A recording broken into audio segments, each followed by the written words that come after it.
Shalom Bapak Ibu yang diberkati Tuhan, kita jumpa kembali dalam FF Osaka, Filmon Wongso Fellowship Obrolan Santai Keluarga Allah.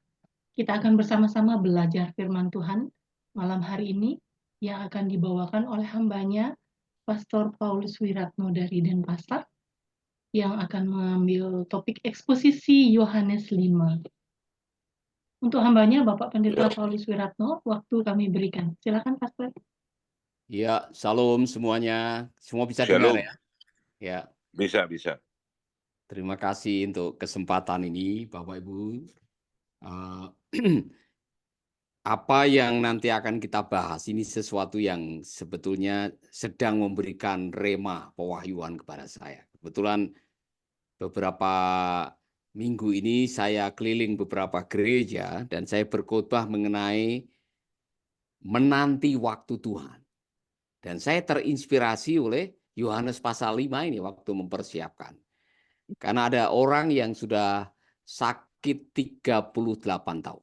Mari kita akan membaca supaya kita bisa tahu latar belakangnya, bahwa waktu Yohanes menuliskan ini bagian dari apa yang Yohanes mau tonjolkan di dalam keilahiannya Kristus. Ya. Dia adalah terang, dia adalah pintu, dia adalah kebangkitan, dia adalah roti hidup, dia adalah Tuhan yang bisa mengatasi hukum alam, bisa mengatasi jarak. Kali ini Yohanes sedang mau mempresentasikan Yesus sebagai Tuhan yang berkuasa atas waktu.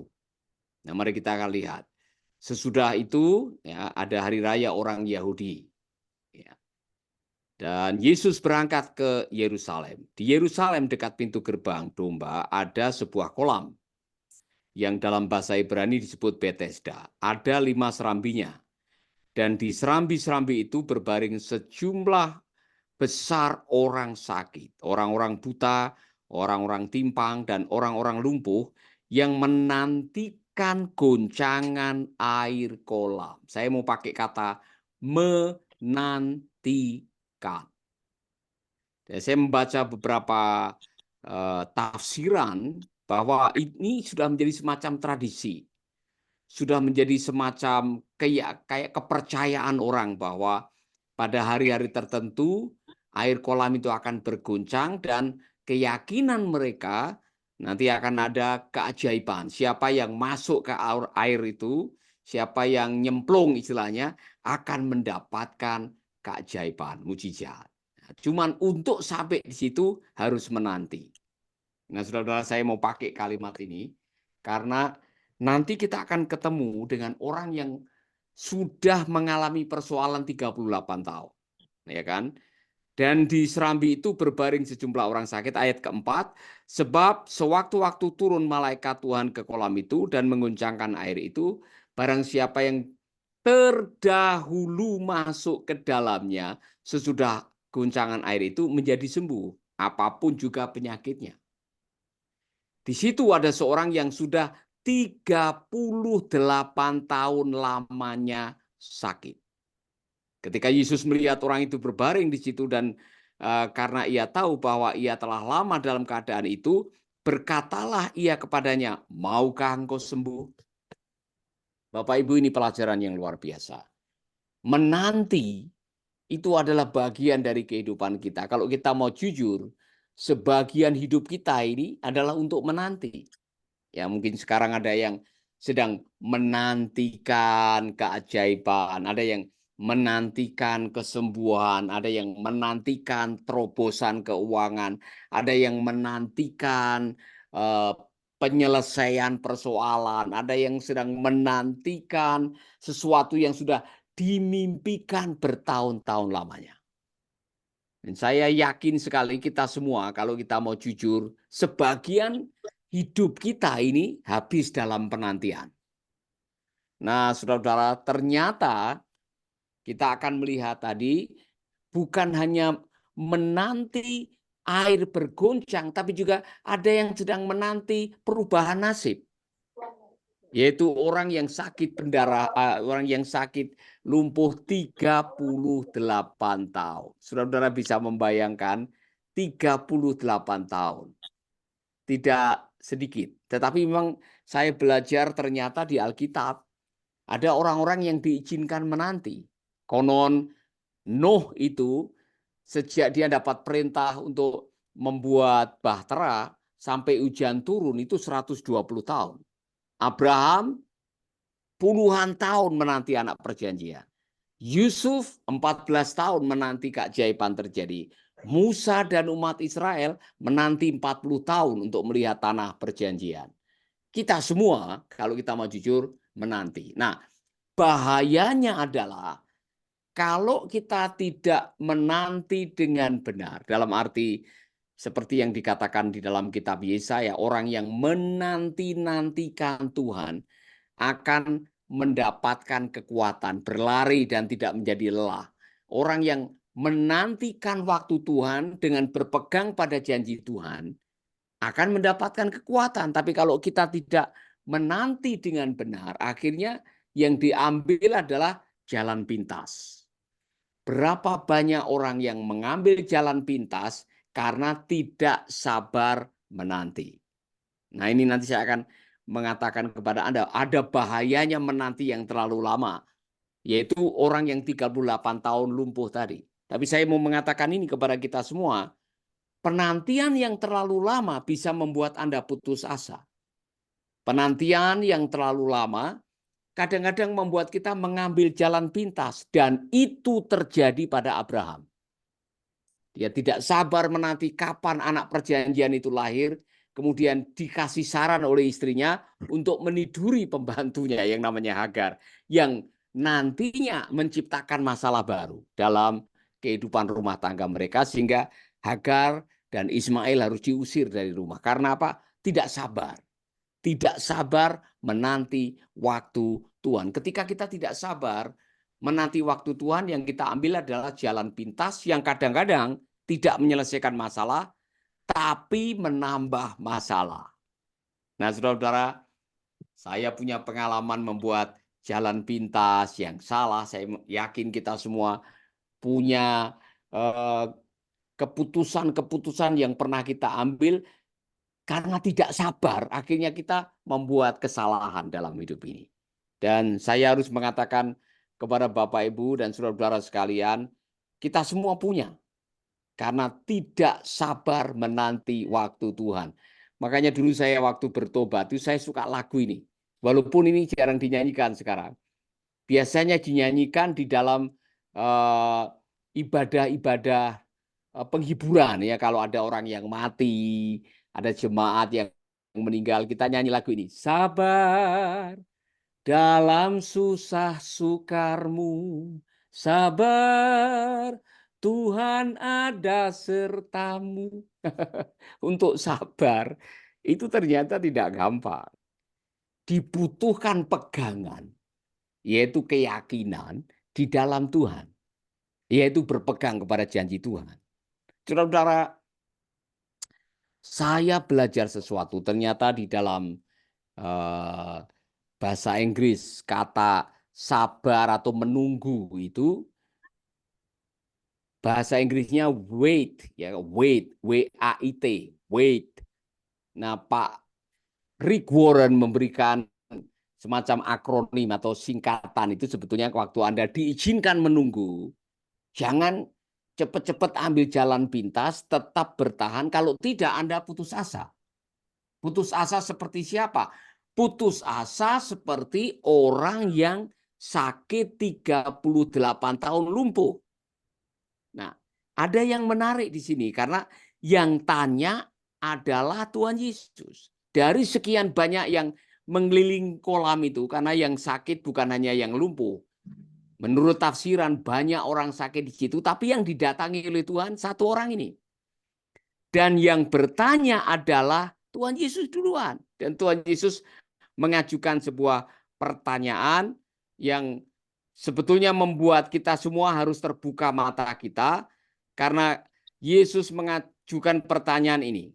Mari kita akan baca di dalam ayat yang ke-6, ya. Di dalam ayat yang ke-6, ketika Yesus melihat orang itu berbaring di situ, dan karena ia tahu, Yesus tahu bahwa orang ini sudah lumpuh 38 tahun karena Tuhan Maha Tahu. Saudara-saudara, di dalam kemahatauan Yesus masih bertanya kepada orang lumpuh ini, maukah engkau sembuh? Maukah engkau sembuh? Pertanyaan itu ada di situ ya, yang huruf merah itu, warna merah. Saudara-saudara, banyak penafsir yang memberikan pemahaman kenapa Yesus bertanya seperti ini. Kenapa Yesus bertanya, maukah engkau sembuh? Karena kadang-kadang kehendak kita ini bisa pupus gara-gara menanti terlalu lama. Waspadai ini, saudara. Harapan kita bisa hilang karena menunggu terlalu lama. Ya kan? Ketika kecewa, ketemu dengan kecewa, sama dengan putus asa, maka jawabannya adalah seperti orang yang 38 tahun ini. Maukah engkau sembuh? Harusnya dia mengatakan, yes, saya mau sembuh Tuhan. Saya sudah menanti 38 tahun. Harusnya. Tapi jawabannya, saudara-saudara, saudara melihat jawabannya, saya ini sakit lumpuh. Artinya, dia tidak bisa lari ketika air berguncang, karena yang dikatakan tadi kepercayaan mereka, yang nyemplung duluan itu yang sembuh. Nah bayangkan itu ada puluhan, barangkali ada lebih dari 30-50 orang. Pasti ada yang mungkin hanya timpang, hanya ada sakit mata, atau barangkali hanya sakit tulang, sakit kulit. Yang sakit lumpuh ini tidak bisa. Jadi saudara-saudara, dia sudah dalam sebuah titik keputusasaan. Dengar kalimat yang berikutnya. Tidak ada yang menolong saya. Itu ucapannya. Perhatikan. Maukah engkau sembuh? Jawabannya. Dia mengatakan, Tuhan, tidak ada orang yang menurunkan aku dalam kolam itu apabila air mulai berguncang.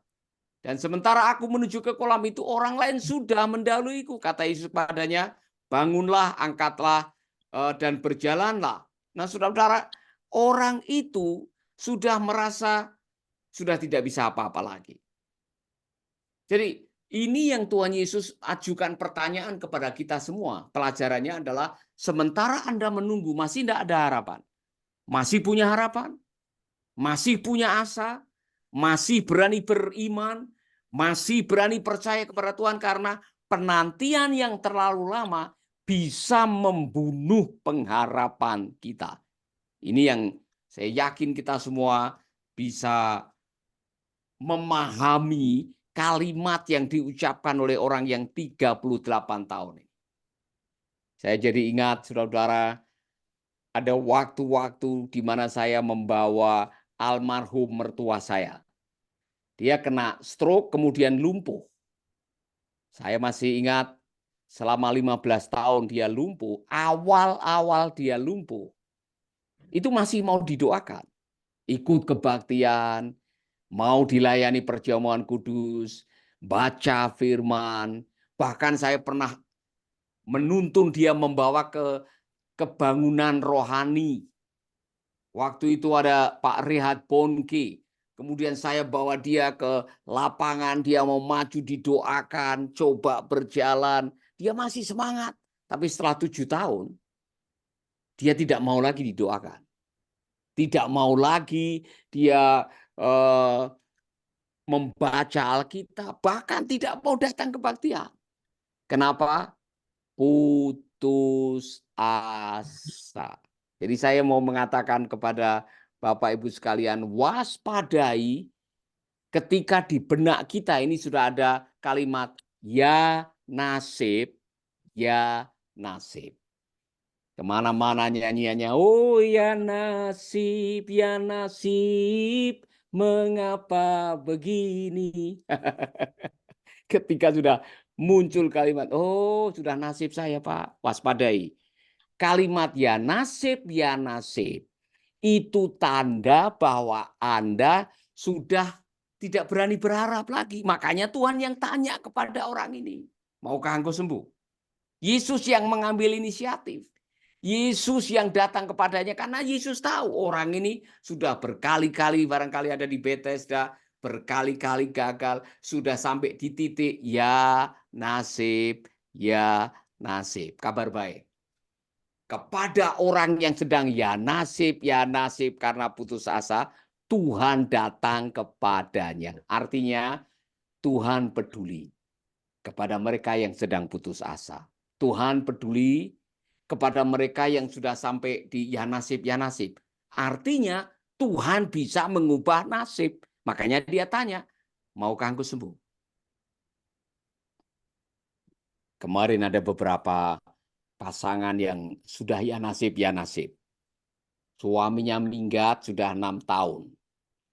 Dan dia minta didoakan dan saya bertanya terus, masih berharap suaminya akan pulang. Aduh Bapak, saya sudah berdoa, sudah habis air mata saya. Saya mau berserah saja, enggak tahu dia mau pulang atau tidak. Bapak, saya enggak tahu apa yang harus saya lakukan. Saya hanya mau Bapak doakan supaya saya masih bisa punya harapan untuk hidup. Nah, saudara-saudara, itu artinya keadaan penantian yang terlalu lama bisa membuat Anda kehilangan gairah kehidupan. Saudara-saudara, kabar baik buat kita semua bahwa penantian Anda itu selalu ada akhirnya. 38 tahun tidak menyangka didatangi oleh Tuhan semuanya berubah. Artinya masih ada harapan. Maka berharaplah kepada Tuhan. Bagaimana caranya supaya kita bisa berani berharap, pegang firman-Nya, datang di kakinya, ikuti ayat ajakannya, marilah kepadaku kamu yang letih lesu dan berbeban berat, aku akan memberikan kelegaan kepadamu. Waktu Tuhan selalu yang terbaik. Walau terkadang tidak mudah untuk dimengerti, kata lagu itu. Saudara-saudara, ini benar.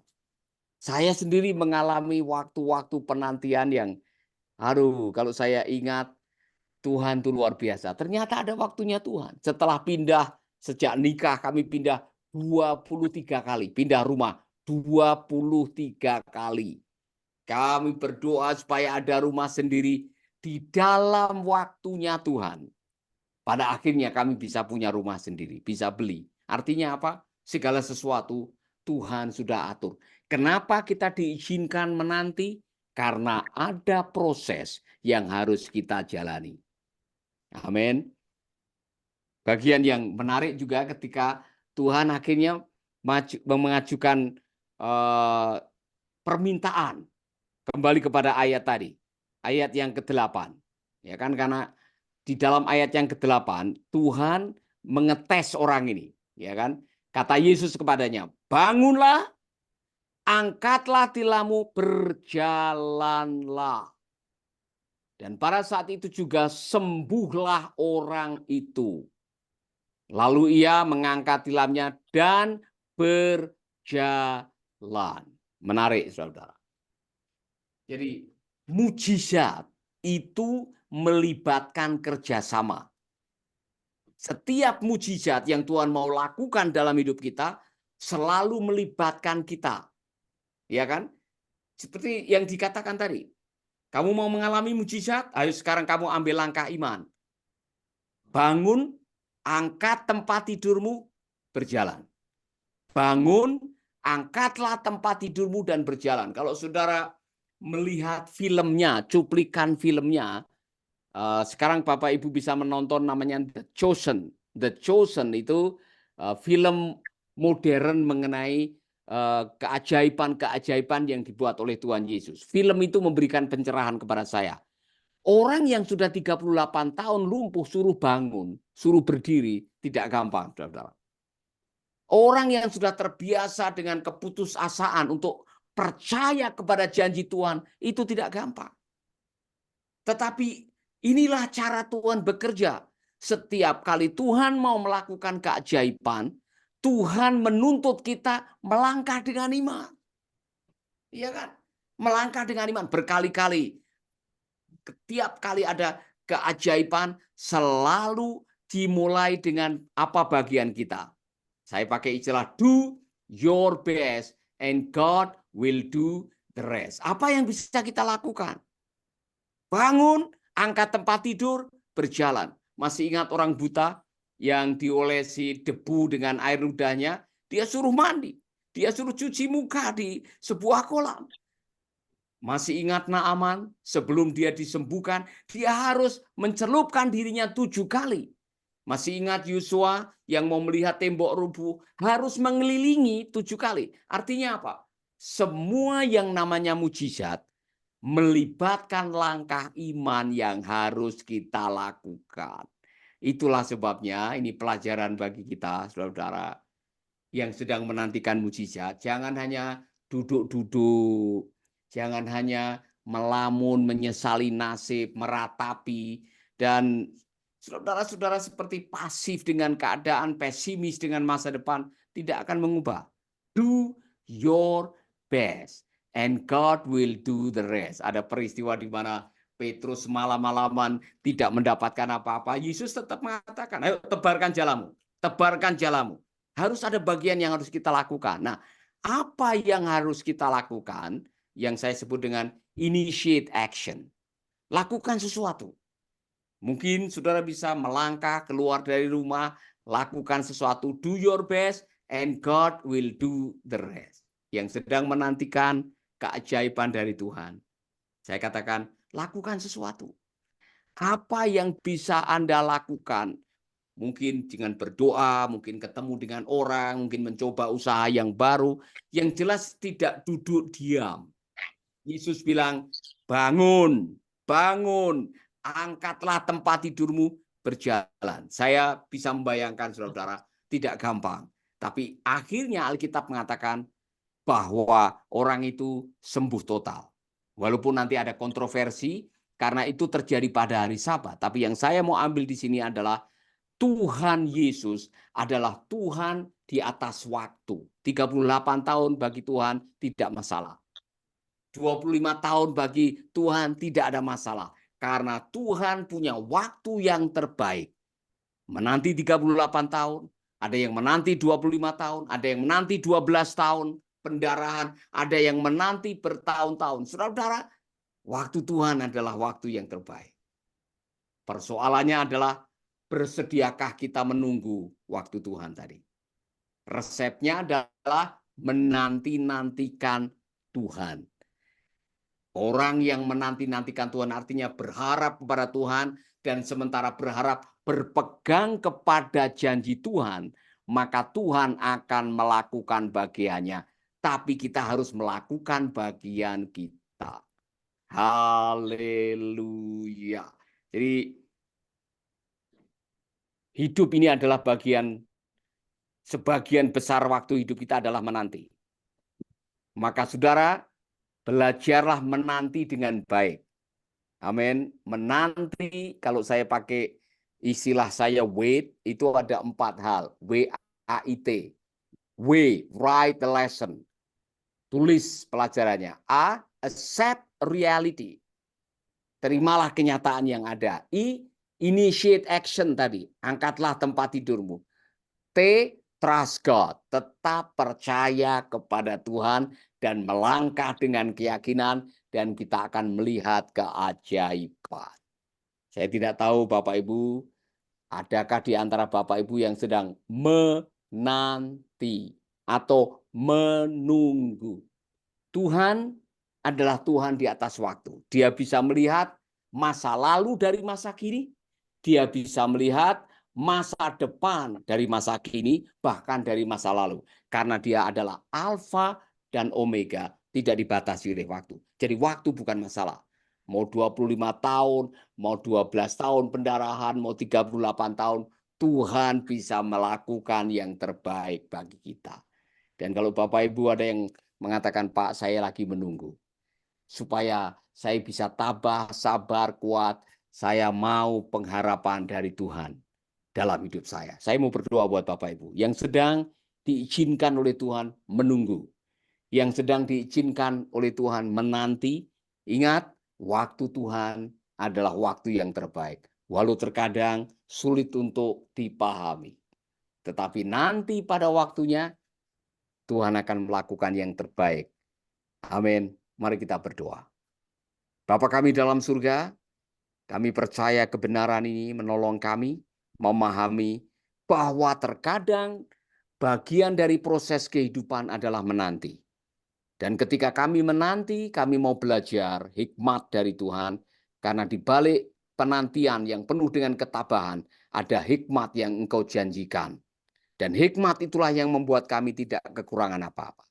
Kalau ada di antara saudara-saudara kami, Bapak Ibu yang sedang menantikan keajaiban, menantikan pertolongan Tuhan, menantikan jawaban doa, menantikan harapan menjadi kenyataan, biarlah kami terus berharap kepada Tuhan, karena menanti-nantikan Tuhan tidak akan pernah mengecewakan. Berkati kami semua Bapa, di dalam nama Yesus kami berdoa. Amin, amin, amin. Amin. Tuhan memberkati. Saya serahkan Bu Ayu.